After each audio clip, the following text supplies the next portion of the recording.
Hello students, welcome back. Now let's start with the application of the derivative exercise 2.4 question number 22. Still we have solved question number 21 and in that we are discussing about the maxima and minima. Maxima and minima का procedure हमने discuss कर चुके थे, उसके ऊपर question solve किए थे. Maxima क्या और मिनिमा क्या का प्रोसीजर क्या है. पहले एफ ऑफ एक्स रहता है, एफ डैश एक्स निकालते हैं, एफ डबल डैश एक्स निकालते हैं, एफ डैश एक्स को जीरो रखते हैं और एफ डैश एक्स की जो जीरो वैल्यू होती है स्टेशनरी पॉइंट्स उसको डाके एफ डबल डैश एक्स में रखते हैं. नेगेटिव आया तो बोलेंगे मैक्सिमम है, पॉजिटिव आया तो बोलेंगे मिनिमम है. That's it. तो अब स्टार्ट करते हैं हम लोग क्वेश्चन. यहाँ पर question number 22. Let's see on your screen. Then find the volume of the largest cylinder that can be inscribed in a sphere of radius r centimeter. Largest cylinder हमको inscribe करना है एक स्फीयर में. अब एक sphere जिसका radius r है, radius हमको मालूम है और एक स्फीयर बनाना है, उसके अंदर उसको सिलेंडर को फिट कर देना है और उसका वॉल्यूम मैक्सिमम होना चाहिए. ये हमारे लिए क्वेश्चन है. So let us draw the question first diagram. हमको क्या करना है, एक स्फीयर चाहिए पहले, तो एक स्फीयर ड्रॉ कर लेते हैं.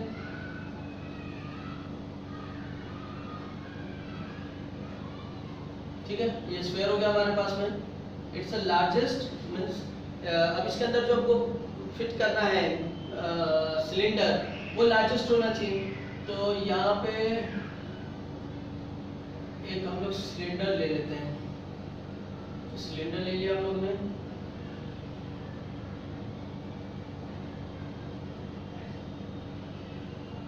ये हो गया अपना एक सिलेंडर.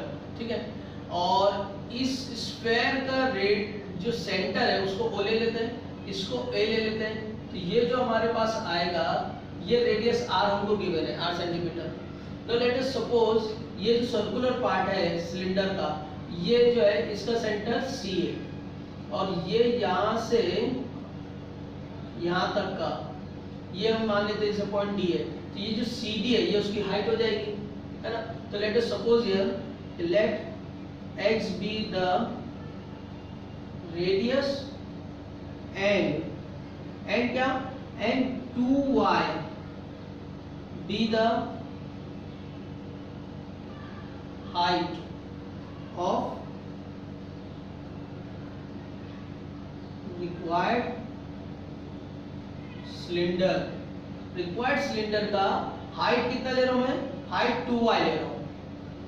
तो 2y है तो ये सेंटर है तो ये y हो जाएगा, ये y हो जाएगा और ये जो है ये हमारा रेडियस मैंने x ले लिया, यहाँ पे आ गया. अब तो ये जो ट्राइंगल है ये राइट एंगल ट्राइंगल बन रहा है. अब राइट एंगल ट्राइंगल में क्या करेंगे हम लोग, in triangle ACO by Pythagoras theorem. इनका नाम मालूम है ना, हाँ प्यार वाला नाम चिचागोरस. तो चिचागोरस क्या बोल रहे हैं इधर पे, AO square equal to AC square plus OC square. AO क्या है हमारे पास में, रेडियस R स्क्वायर. AC क्या है हमारे पास में, x स्क्वायर. OC क्या है हमारे पास, y स्क्वायर. तो मैं यहाँ से लिख सकता हूँ x स्क्वायर क्या होगा, R square minus y square. ठीक है, तो ये मेरा हो गया क्या, इक्वेशन 1. क्या हो गया, इक्वेशन 1. अब मुझे क्या करना है, इस सिलेंडर का वॉल्यूम मुझे मैक्सिमम करना है. ये सिलेंडर दिख रहा है आपको, इसका वॉल्यूम मुझे मैक्सिमम करना है. तो मैं वॉल्यूम ले लेता हूं, वॉल्यूम ऑफ सिलेंडर यानी V ले लिया मैंने. क्या होता है volume of cylinder, area of base into height. अब area of base into height में यहां आएगा क्या, ठीक है ना, area of base. Area of base क्या है मेरे पास में, अब ये जो मेरे पास रेडियस है ये मैंने x लिया हुआ है तो मैं यहाँ लिखूंगा क्या, पाई x स्क्वायर, क्योंकि एरिया ऑफ बेस क्या होता है पाई r स्क्वायर, हाइट होती है h, तो पाई r स्क्वायर h लिखते हैं हम लोग वॉल्यूम का. तो यहाँ पे आएगा h और हाइट का इधर पे मैंने 2y लिया हुआ है. क्या लिया हुआ है, 2y. तो मेरे पास आ गया पाई x स्क्वायर इनटू 2y. ठीक है, अब देखो यहाँ स्क्वायरिंग किसका आ रहा है, x का आ रहा है. तो मैंने x का स्क्वायर इसके लिए पहले से निकाल के रखा है. क्यों, क्योंकि y निकालूंगा तो मेरे लिए रूट आएगा, रूट को कैलकुलेशन बढ़ाएगा और हमारा टाइम खराब करेगा. इससे अच्छा हम लोग उस पे लेंगे. तो हम लोग क्या करेंगे, therefore v is equal to pi, r क्या लिखेंगे, r square minus y square into 2y, ठीक है। अब ये 2y इसको मल्टीप्लाई करें तो 2 पाई r स्क्वायर y हो गया, माइनस क्या आएगा 2 पाई y क्यूब, ये भी हो गया। अब ये v जो वॉल्यूम ऑफ सिलेंडर है, ये फंक्शन किसका है, y का है। Now differentiate it with respect to y. So we will write here differentiating with respect to y. So we will get here dv by dy. Now 2 pi r square ये पूरा constant है, ये वैसे ही रहेगा, y का derivatives 1, फिर y cube क्या आएगा 3y स्क्वायर, तो 3 2 जा 6, तो मैंने 6 pi y स्क्वायर, फिर differentiate again with respect to y. So यह क्या आ जाएगा, therefore d2v by dy square. अब ये पूरा कांस्टेंट है तो 0, ठीक है, माइनस y स्क्वायर का 2y, 2 6 जा 12 पाई y, तो हमारे पास में फॉर्मूला क्या पर ये बच गया 12 पाई y बच गया d2। अब क्या करेंगे हम लोग, फॉर टर्निंग पॉइंट, ठीक है ना, और किसके लिए, कौन सा point, turning point, dv by dy is equal to 0, 0 रख दो, 0 रख दिए भाई, क्या हो गया 2 pi r square minus 6 pi y square equal to 0। अब क्या हो जाएगा, therefore y स्क्वायर की वैल्यू मुझको बोलो, y स्क्वायर इक्वल टू क्या आएगा, ये माइनस है तो ये भी माइनस उधर क्या आएगा 2 pi r square by 6 pi, है क्या नहीं। अब ये 2 से कटता है, 2 1 जा 2, 3 जा पाई कैंसल, तो आंसर क्या है हमारे पास r स्क्वायर बाय 3, ठीक है। तो y कितना आएगा, y आएगा r अपॉन रूट 3, ठीक। यहाँ पे प्लस और माइनस दोनों आ सकता है, लेकिन r क्या है और y क्या है, r रेडियस है और y लेंथ है, हाइट है, तो नेगेटिव हो ही नहीं सकती, माइनस में जा ही नहीं सकता, तो ये हमारा पॉजिटिव लेंगे हम लोग। अब इस पे चेक करेंगे कि डबल डेरिवेटिव्स क्या है, ठीक है, तो डबल डेरिवेटिव्स हमको दिख रहा है क्या है, वो है क्या नहीं, नेगेटिव है, तो हम लोग बोलेंगे क्या, therefore d2v by dy square at y equal to r by root 3 is greater than is less than 0। क्या दिख रहा है वो हमको, क्योंकि माइनस में मैं y रखूंगा तो क्या आएगा, माइनस आने वाला, तो आंसर क्या है लेस देन 0। और जब ये लेस देन 0 है तो इसका मतलब ये क्या है, ये मैक्सिमम है, मतलब हमारा जो वॉल्यूम है वो क्या है, मैक्सिमम है। हमको क्वेश्चन में क्या दिया था, find the volume of the largest cylinder, हमको डायमेंशन नहीं मालूम करना है, हमको वॉल्यूम मालूम करना है ऑफ द लार्जेस्ट सिलेंडर। तो लार्जेस्ट सिलेंडर का वॉल्यूम क्या होगा, तो मैं ये कितना मिटा देता हूँ, ठीक है, तो हम लोग लिख देंगे इधर पे, therefore volume is maximum at y equal to r by root 3 and it is कितना है वो, v is equal to, हमारे पास वॉल्यूम के लिए क्या होना चाहिए, हमारे पास वॉल्यूम हमारे पास ये है, ठीक है, जो y के फॉर्म में, इसमें सब्स्टिट्यूट कर दो, 2 पाई r स्क्वायर, y की जगह r by root 3 minus 2 pi r by root 3 का क्यूब, ठीक है। ये वाले इसमें हम लोग सब्स्टिट्यूट करेंगे क्योंकि y सीरीज में दिया है, क्योंकि हमको वॉल्यूम निकालना, डायमेंशंस के मतलब नहीं है, तो no need to calculate x now, directly we will do it here. So what will get here, यहाँ पे क्या हो जाएगा, ये r हो तो ये हो जाएगा 2 pi r cube by root 3 हो गया, माइनस यहाँ कितना आ गया 2 pi r cube by 3 root 3 हो गया, root 3 into root 3 into root 3, 3 root 3। Now solve करो इसको दोनों को, तो यहाँ 3 मल्टीप्लाई करूंगा तो क्या आएगा 6 हो जाएगा, 6 में से 2 चलेगा तो क्या बचेगा 4 बचेगा। So final answer will be what 4 pi r cube by 3 root 3, that is the final answer. बात समझ में आ गई होगी। तो अगर इसमें कोई डाउट है, डिफिकल्टी है, तो you can ask me. This complete your maximum minimum all type of questions. इसको सॉल्व करो, प्रैक्टिस करो, because this questions are some of some difficult, लेकिन एक दो बार प्रैक्टिस करोगे तो इजी हो जाएगा। Now let's see the question number 23 and 24. These are based on the increasing and decreasing concept. So let's see that one कि उसको क्या क्या करते हैं.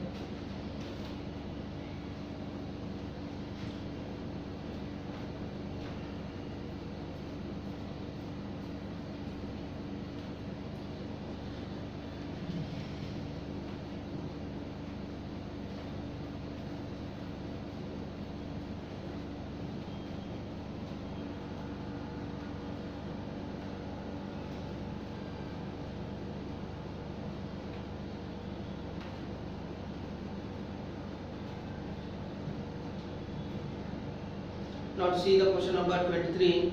Show that y equal to log of 1 plus x minus 2x upon 2 plus x for x greater than minus 1 is an increasing function on its domain. ठीक है. Question number 23. It's y equal to log of 1 plus x minus 2x upon 2 plus x for x greater than minus 1. ठीक है. तो domain किसको बोलते हैं? All the values of x. तो all the values of x तो यहाँ क्या आ जाएगा डोमेन में? All the values of x x minus 1 से बड़ा है, माइनस 1 नहीं है लेकिन माइनस 1 से बड़ा है. तो माइनस 1 से बड़ा क्या आएगा? 0 1 2 3 4 5 6 7 so on. तो ये क्या है? 0 से लेके पूरा. ठीक है. तो अब हम लोग क्या करेंगे दरमियान, पहले जो इंक्रीजिंग फंक्शन है उसके हिसाब से फर्स्ट डेरिवेटिव्स निकालेंगे, differentiating with respect to x. So we get here dy by dx. ठीक है. log x का derivatives 1 upon 1 plus x log x. फिर चेन रूल क्या लेते हैं? 1 plus x का डेरिवेटिव्स 1 का 0 x का 1 तो वही रहेगा माइनस. यहाँ क्या आएगा? u upon v. Apply that one. इसको ब्रैकेट लगा लो तो ये 2 plus x पहले रहेगा. ठीक. फिर 2x का डेरिवेटिव्स 2 आएगा. फिर क्या आएगा? माइनस 2x वैसे रहेगा. फिर ये 2 प्लस x का डेरिवेटिव्स कितना आएगा? 1 आएगा. फिर नीचे कितना आ गया? 2 plus x the whole square. ये आ गया. अब हमको क्या करना है? हमको ये देखना है कि जो dy by dx है ये ग्रेटर देन 0 होना चाहिए क्योंकि इंक्रीजिंग की बात कर रहा है. तो it should be greater than 0. Equal भी हो तो चलेगा क्योंकि सिर्फ इंक्रीजिंग बोला हमको, स्ट्रिक्टली इंक्रीजिंग नहीं बोला है. तो लेट्स सिंपलीफाई फर्स्ट. तो यहाँ क्या हो जाएगा? 2 to the 4 4 तो ये 4 हो गया. ये कितना हो गया? 2x और ये कितना हो गया? 2x. तो 2x कैंसिल हो जाएगा. तो यहाँ बचेगा 4 upon 2 plus x the whole square. Cross multiply कर लो इसको तो आएगा 2 plus x the whole square minus 4 of 1 plus x. Then here it is 1 plus x and 2 plus x the whole square. ठीक है. अब इसको और सिंपलीफाई कर लो. Therefore dy by dx is equal to, we get here 2 plus x है तो a square plus 4x plus x square. फिर क्या आएगा? Minus 4 minus 4x. ठीक है. Then here it is x plus 1 and it is 2 plus x the whole square. अब क्या होता है? देखो ये 4 से 4 कटा, 4x से ये 4x कटा, ऊपर क्या बचा हमारे पास में?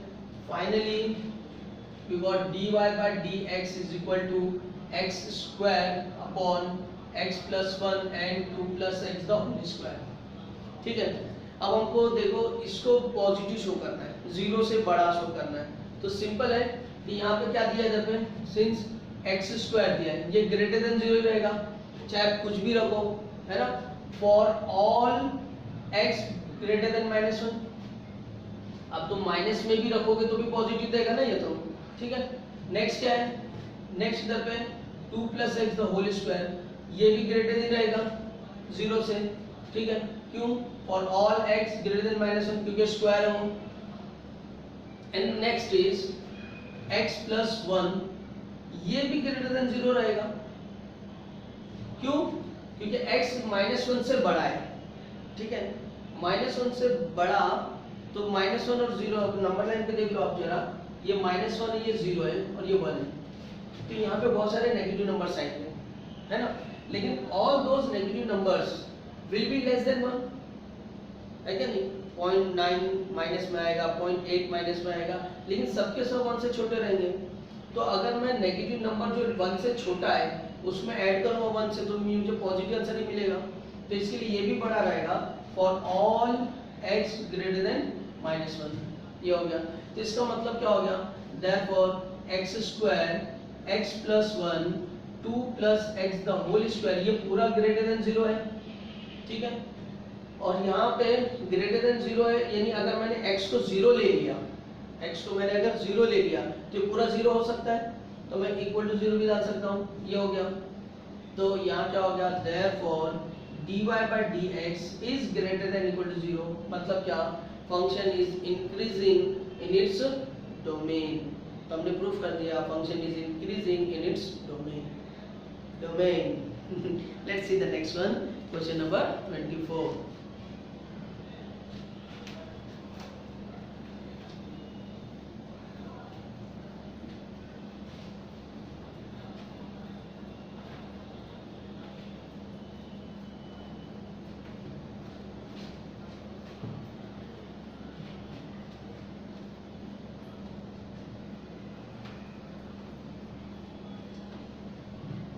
Now, question number 24.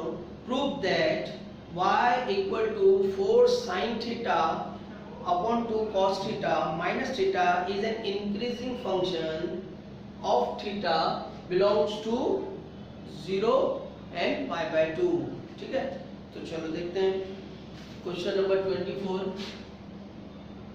It's y equal to क्या दिया इधर पे, 4 sin theta, और क्या दिया इधर पे, 2 plus cos theta minus theta for theta belongs to 0 and pi by 2। ठीक है, यहाँ पे 0 और पाई बाय 2 के बीच में दिया है। Now next is same question. अब हम लोग को थीटा दिया तो will differentiate this with respect to theta. तो यहाँ होगा differentiating with respect to theta. So we get here therefore dy by d theta. u upon v आएगा, तो u upon v में क्या आएगा, पहले 2 प्लस cos थीटा, डेरिवेटिव किसका, sin का, तो ये आएगा 4 sin का डेरिवेटिव cos थीटा हो गया। फिर क्या आएगा, माइनस 4 sin थीटा, फिर डेरिवेटिव किसका आएगा, डेरिवेटिव आएगा इसका 2 का 0 cos का माइनस sin, ठीक है। और नीचे आ जाएगा 2 plus cos theta the whole square, ठीक। और थीटा का डेरिवेटिव कितना आएगा, 1। ये हो गया। Now let's simplify this all. अब इसको इससे मल्टीप्लाई करेंगे तो 8 cos theta plus 4 cos square theta minus plus 4 sin square theta, ठीक है। मैं क्या करता हूँ, ये इसको क्रॉस मल्टीप्लाई कर लेता हूँ, तो ये आ जाएगा minus 2 plus cos theta the whole square इस 1 के साथ में, और नीचे क्या हो गया, 2 plus cos theta the whole square, ठीक है। अब इसमें कॉमन क्या दिख रहा है, 4 कॉमन दिख रहा है, take out that 4 common, 4 cos theta, 4 common ले लिया, क्या बचा इधर में, इधर बचा cos square theta plus sin square theta बचा, माइनस, अब इसको ब्रैकेट ओपन कर दो, क्या आएगा, 2 का 4 plus 4 cos theta plus cos square theta, और नीचे आ जाएगा 2 प्लस cos थीटा का होल स्क्वायर, ठीक है। अब ये क्या होता है, 1 होता है, ये 1 हो गया, तो मेरे पास क्या बचा इधर पे, 8 cos थीटा बचा प्लस 4 बचा, यहाँ क्या बचा, minus 4 cos theta minus cos square theta, ठीक है। नीचे 2 प्लस cos थीटा का होल स्क्वायर, तो ये 4 से 4 कैंसिल, यहाँ क्या है, 8 cos थीटा और ये 4 cos थीटा है, तो क्या बचेगा इधर पे, 4 cos थीटा बचेगा। तो therefore dy by d theta मेरे पास आ गया 4 cos थीटा, 4 cos थीटा आ गया minus cos square theta and it is 2 plus cos theta the whole square. अब इसमें cos थीटा मैं कॉमन ले लेता हूँ, तो क्या आएगा, 4 माइनस cos थीटा आएगा, और नीचे आएगा 2 plus cos theta the whole square. ठीक, अब लास्ट क्वेश्चन में जैसा हम लोग ने डिस्कस किए थे वैसे इधर पे भी है। देयर आर 3 टर्म्स, एक cos थीटा, एक 4 माइनस cos थीटा, एक 2 plus cos theta the whole square है। ठीक, और हमको इस केस में डिस्कस करना है। तो सबसे पहला क्या है, since 2 plus cos theta the whole square. देखो cos थीटा जो होता है, cos थीटा उसकी वैल्यू क्या होती है, -1 से 1 के बीच में होती है, -1 से 1। ठीक है, जब हम लोग 0 से π/2 ले रहे हैं तो 0 से π/2 लेने का मतलब क्या होएगा कि 0 पे cos 0 कितना होएगा 1 और 90 पे क्या रहेगा 0। तो ये ऐसा डिक्रीजिंग रहता है, मतलब ऐसा क्या करेंगे डिक्रीजिंग, यहाँ से 1 से लेके 0 पे जाता है। तो यहाँ पर क्या होगा पॉजिटिव रहेगा ये, क्योंकि ये फर्स्ट क्वाड्रेंट है तो थीटा नेगेटिव नहीं होने वाला। सेकंड थिंग ये स्क्वायर है तो ये खुद भी नेगेटिव नहीं होने वाला, नेगेटिव आया भी तो नेगेटिव नहीं होने वाला। तो ये क्या रहेगा, इट्स ऑलवेज ग्रेटर देन 0। ठीक है, for all theta belongs to 0 and 90। ये पहला केस हो गया हमारे पास में। अब दूसरा कंसीडर कर लो cos थीटा को। तो मैंने क्या बताया कि cos थीटा 0 से बड़ा रहेगा या 0 हो सकता है, कब, for all theta belongs to 0 and 90, क्योंकि यहाँ पे स्क्वायर ब्रैकेट दिया है, स्क्वायर ब्रैकेट इंक्लूडिंग दिया है। अगर cos 90 हो गया तो 0 हो जाएगा और cos 0 तो 1 हो जाएगा। और ये फर्स्ट क्वाड्रेंट है 0 to 90 और फर्स्ट क्वाड्रेंट में ऑल रेशियोज आर पॉजिटिव, तो ये पॉजिटिव रहेगा। Now we have to discuss about the 4 minus cos theta क्या होगा। 4 माइनस cos थीटा क्या होगा, नेगेटिव होगा पॉजिटिव होगा, उसको हमको डिस्कस करना है। तो देखो ये cos थीटा पॉजिटिव है, अगर मैंने इसको cos क्या किया माइनस लगा दिया दोनों साइड पे, cos को क्या कर दिया मैंने माइनस लगा दिया, तो क्या आएगा, या फिर इसको ऐसा ले लो, सिंस cos थीटा जो है 0 और 1 के बीच में रहेगा। किसके बीच में रहेगा, 0 और 1 के बीच में रहेगा। अब ये 0 और 1 के बीच में है, हमको क्या चाहिए, माइनस चाहिए। मैं क्या करूँगा 0, तो ये ग्रेटर देन इक्वल टू होगा माइनस cos थीटा हो जाएगा और ये ग्रेटर देन इक्वल टू -1 हो जाएगा। ठीक है, अब मैं क्या करूँगा, मुझे 4 चाहिए तो 4 ऐड कर दूंगा, तो 0 प्लस 4 क्या आएगा 4, ये आ जाएगा 4 minus cos theta greater than equal to -1 plus 4, ये आ गया। तो ये 4 ग्रेटर देन इक्वल टू ये पूरा क्वांटिटी और ये हो गया ग्रेटर देन इक्वल टू 3। तो ये पूरी जो क्वांटिटी है 4 माइनस cos थीटा ये किसके बीच में है, 3 और 4 के बीच में आ रही है, 3 और 4, और 3 और 4 क्या है पॉजिटिव है, तो मतलब ये क्वांटिटी भी पॉजिटिव है। तो हमने बताया कि ये भी प्लस है, ये भी प्लस है, ये भी प्लस है, तो जब ये मिक्सचर पूरा प्लस है तो ये भी क्या होगा प्लस हो गया। तो वी से therefore cos theta 4 minus cos theta and 2 plus cos theta the whole square is greater than or equal to 0 for all theta belongs to 0 and 90। अगर 0 90 बीच में रहेगा तो सेम पॉजिटिव रहेगा। और ये पूरी जो खिचड़ी हमने पकाई 3 क्वांटिटी में लेके वो क्या है हमारा dy/dx है, तो ये हमारी वेरिएबल की खिचड़ी तैयार हो गई। सो dy/deta is greater than equal to 0 for all theta belongs to 0 and 90। So function is increasing in the given domain। Clear हो गया। So this finish your 2.4।